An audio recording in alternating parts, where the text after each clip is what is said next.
दोस्तों आज के इस वीडियो में मैं आपको बताऊंगा कि पाइथागोरस प्रमेय को सिद्ध करने का एकदम आसान तरीका बताऊंगा। ठीक है, आपको एकदम से रटने की कोई ज़रूरत नहीं है, बस इस चीज़ को ध्यान से देखिएगा, आप इजीली समझ जाएंगे पाइथागोरस प्रमेय को सिद्ध करना। ठीक है, रटने की बिल्कुल भी ज़रूरत नहीं पड़ेगा।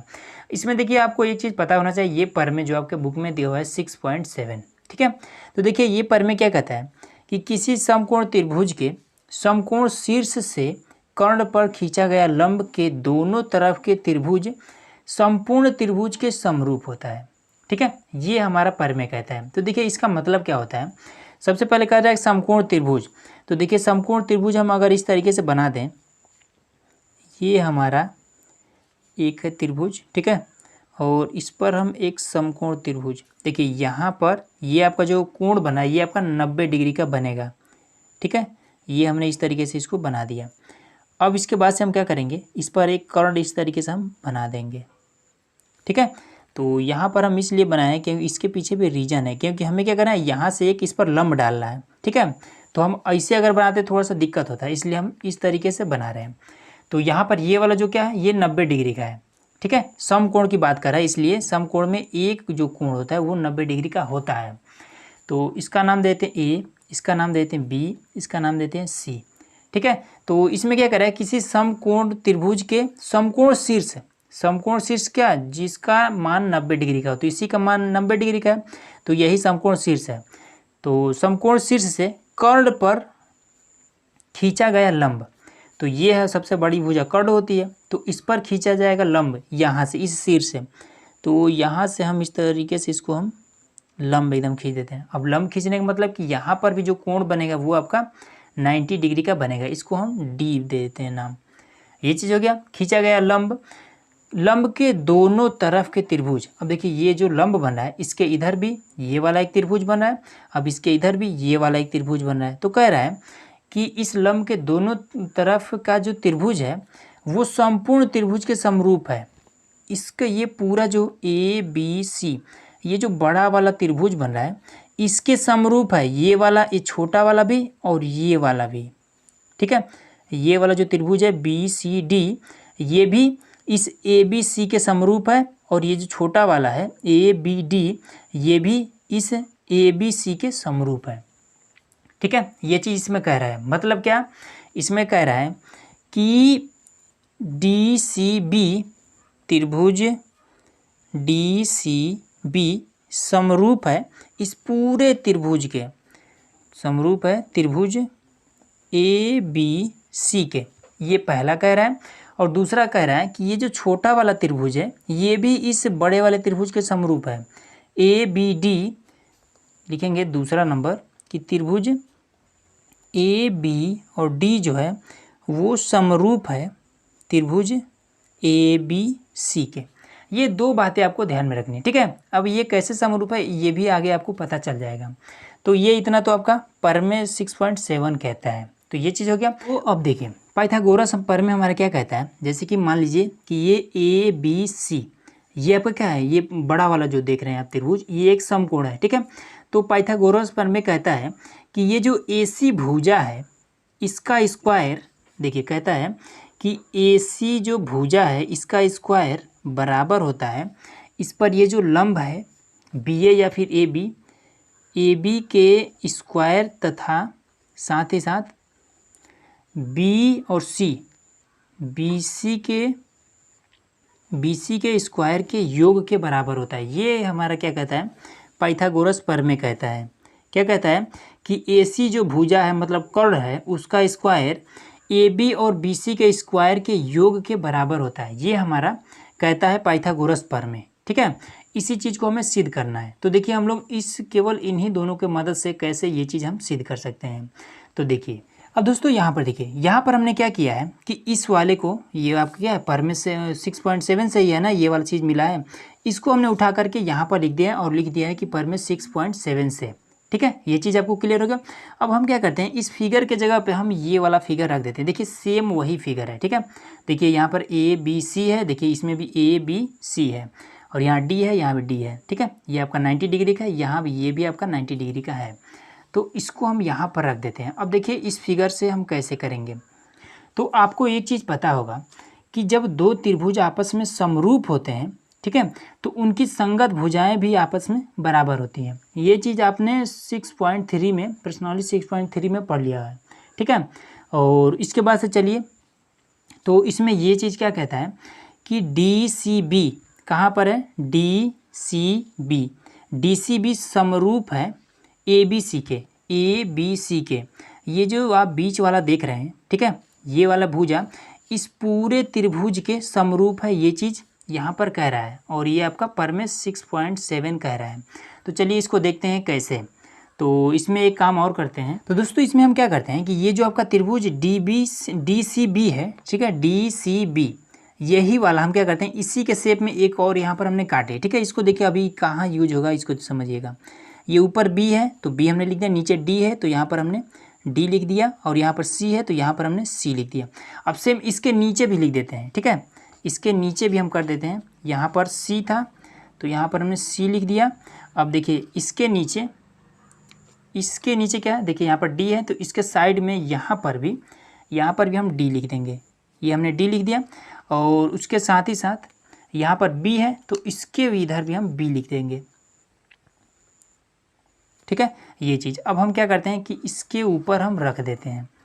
यहाँ पर अगर हम रखेंगे तो ये क्या हो गया, ये सेम एकदम से बैठ गया है। अब इसके बाद से क्या कहता है, इसमें समरूप में क्या होता है कि जब दो त्रिभुजें आपस में समरूप होती हैं तो उनके संगत भुजाएं भी आपस में समरूप होती हैं। तो अब देखिए इससे हम कैसे पहचानेंगे, ये हमने एक पार्ट को अलग किया, ठीक है, समरूप की बात कर रहा है। अब हम इसको इस पर रखेंगे, ठीक है।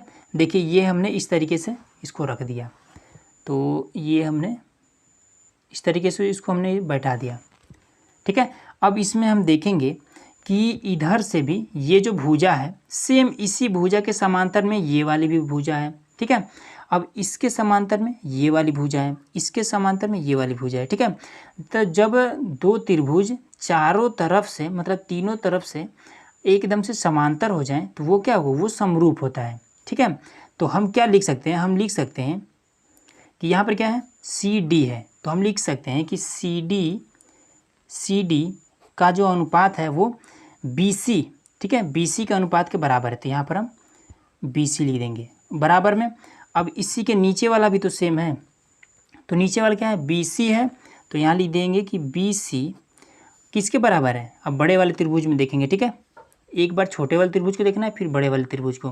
क्या है यहाँ पर, सी ए है या फिर ए सी है, तो ए सी, ये चीज़ हमने इसको कर दिया, यहाँ से हमें मिल गया। अब यहाँ पर आपको देखना है, तो इसमें क्या करना है, इस बी सी का इसके साथ गुणा करेंगे तो ये क्या हो जाएगा, बी सी का स्क्वायर हो जाएगा, इस तरीके से हो गया। इसका इसके साथ गुणा करेंगे तो क्या हो जाएगा, ए सी इंटू सी डी, ये हो जाएगा। इसको मान लेना है समीकरण 1, ठीक है। तो इसको जब हमने रखा है और इसको हमने हल किया है, यहाँ से भुजा इसका निकाला है, तो ये चीज़ हमें मिला है, ठीक है। अब क्या करेंगे, अब इसको रखेंगे, तो ये क्या है आपका त्रिभुज ए बी और डी समरूप है त्रिभुज ए बी सी के। अब देखिए यहाँ से हम कैसे निकालेंगे उसको आप समझते हैं। तो अब यहाँ पर देख सकते हैं कि यहाँ पर हमने लिख लिया, ठीक है, ये जो सेकंड वाला आपका है ये वाला हमने यहाँ पर इसको नोट कर लिया, ठीक है। अब देखिए इसकी भी संगत भुजाएं क्या होंगी, आपस में बराबर होगी, लेकिन जानेंगे कैसे, तो देखिए ए बी डी कहाँ पर है, ए बी और डी यहाँ पर है ना, समरूप है किसके, ए बी सी के, ये मतलब बड़े वाले त्रिभुज के समरूप है ये छोटा वाला त्रिभुज।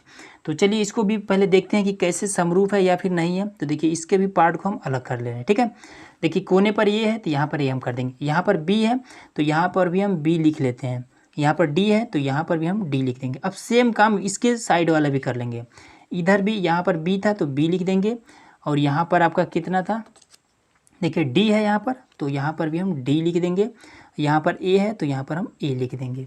अब इसको हम देखेंगे बैठाएंगे सबसे पहले, ठीक है। तो देखिए इसमें अगर हम इसको इस तरीके से अगर रखते हैं, ठीक है, इसी चीज़ को अगर हम इस तरीके से रखते हैं, देखिए यहाँ पर बैठा के देखिए, तो इसमें क्या देखेंगे, ये वाला जो रेखा है, ये जो भुजा है इस भुजा के समांतर है, ये वाली जो भुजा है इस भुजा के समांतर है, लेकिन इस भुजा के समांतर ये वाली भुजा है क्या, बिल्कुल भी नहीं है, मतलब कि ये तरीका सही नहीं है। अब इसको हम क्या करते हैं, पलट के रखते हैं, तो इस तरीके से अब हम पलट के रखेंगे, तो ये हमने इसको पलट के रख दिया। अब इसके बाद से मिलाइए, ये वाली भुजा इस भुजा के समांतर है, ये वाली भुजा इस भुजा के समांतर है, ये वाली भुजा इस भुजा के समांतर है, ठीक है। तो अब हम कह सकते हैं कि ये जो छोटा वाला त्रिभुज है मतलब कि ABD है, ये ABC के समरूप है, ठीक है, हो गया। तो चलिए इसकी भी संगत भुजाओं को हम यहाँ पर रखते हैं। तो देखिए संगत भुजा कैसे होगा, यहाँ पर ये तिरछे है तो इस बड़े वाले में भी तिरछे वाला लिया जाएगा। तो सबसे पहले छोटे वाले को AD, तो लिखेंगे AD, ठीक है। और उसके बाद से फिर बटे में इसका क्या है AB, तो रखेंगे बटे में रख देंगे A और B, ठीक है। देखिए ये ऊपर है तो ऊपर लिखेंगे और नीचे वाले का मान नीचे रखेंगे। बराबर में नीचे वाले ले लेते हैं, तो क्या है AB है, सबसे पहले छोटे वाले को AB हमने ले लिया, फिर क्या है यहाँ पर AC है तो यहाँ पर हमने AC ले लिया, ठीक है। अब बस सिंपल इसको गुणा कर देना है AB का AB के साथ, तो ये आपका AB का होल स्क्वायर हो जाएगा। अब इसका इसके साथ तो ये आपका AD और इंटू AC हो जाएगा, ये आपका समीकरण 2 हो जाएगा। बस यहीं से आपको प्रूफ हो गया, ठीक है।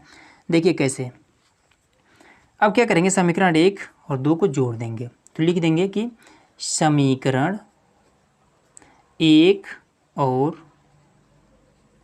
2 को जोड़ने पर, ठीक है। तो चलिए जोड़ देते हैं इसको। तो ये वाला है तो इधर वाला बराबर की इधर वाला ये जो स्क्वायर में है इसको, और ये वाला स्क्वायर में है इसको हम जोड़ लेते हैं। तो AB का स्क्वायर प्लस में BC, ये वाला BC का स्क्वायर, बराबर में ये वाला है ना AC और CD, तो AC इंटू CD प्लस में ये वाला AD और AC, AD इंटू AC, हो गया इतना। चलिए अब इसमें देखिए AC यहाँ भी है और प्लस लगा AC यहाँ भी है, दोनों गुणे में है, तो इसको हम दोनों कॉमन कर लेते हैं। तो ये जब कॉमन होगा तो AC, तो यहाँ पर क्या बचा CD बचा और प्लस में AD बचा, AD ये चीज़ बचा, और ये इसको हम सिंपल ऐसे ही उतार लेते हैं, AB का स्क्वायर प्लस में BC का स्क्वायर, ये इस तरीके से उतार लेंगे। अब इसके बाद से अब हम इसमें देखेंगे, यहाँ पर अब आइए देखिए, यहाँ पर अगर आप देखेंगे इसको अब हटा देते हैं, छोटे वालों कोई ज़रूरत नहीं है। यहाँ पर क्या कह रहा है कि CD प्लस AD को अगर हम जोड़ दें तो कितना होगा, कह रहा है कि C और D और AD को अगर हम जोड़ दें तो क्या होगा, तो ये आपका क्या हो जाएगा AC हो जाएगा, ठीक है। अगर हम इस छोटे छोटे टुकड़े को आपस में जोड़ दें तो टोटल हमारा AC एकदम से लंबा वाला ये टुकड़ा तैयार हो जाएगा ना, जैसे CD प्लस AD इसको जोड़ेंगे तो ये AC हमारा तैयार हो जाएगा। तो वही तो यहाँ पर हमें लिख देना है। तो इसको सबसे पहले उतार लेंगे, AB का स्क्वायर प्लस में BC का स्क्वायर बराबर में ये आपका है AC, और इसको जब हम जोड़ेंगे तो क्या हो जाएगा AC हमारा मिल जाएगा यहाँ से, तो इंटू AC, बस इसको हम गुणा कर देंगे तो हमारा आ गया कि AB का स्क्वायर प्लस में BC का स्क्वायर बराबर होता है AC के स्क्वायर के। ये इस तरीके से, या फिर आप ये आपका प्रूफ हो गया, ठीक है। अब इसमें कुछ भी नहीं करना है, यही चीज़ हमें प्रूफ करना था, ठीक है। अब इस चीज़ को आप यहाँ ऐसे भी लिख सकते हैं कि A और B का स्क्वायर प्लस में BC का स्क्वायर बराबर में AC का स्क्वायर, ऐसे लिखिए या फिर ऐसे लिखिए, बात एक ही है, ठीक है दोस्तों। तो यही चीज़ हमें सिद्ध करना था। देखिए यहाँ पर हमें AC बराबर में AB का स्क्वायर प्लस में BC का स्क्वायर, ये हमने सिद्ध कर दिया। तो उम्मीद है दोस्तों कि ये वीडियो आपको पसंद आया होगा। तो वीडियो आप लोग कैसा लगा कमेंट बॉक्स में जरूर बताइएगा, चैनल पर नए हैं तो सब्सक्राइब जरूर करिएगा। तो चलिए मिलते हैं इसी तरह के और नए टॉपिक के साथ।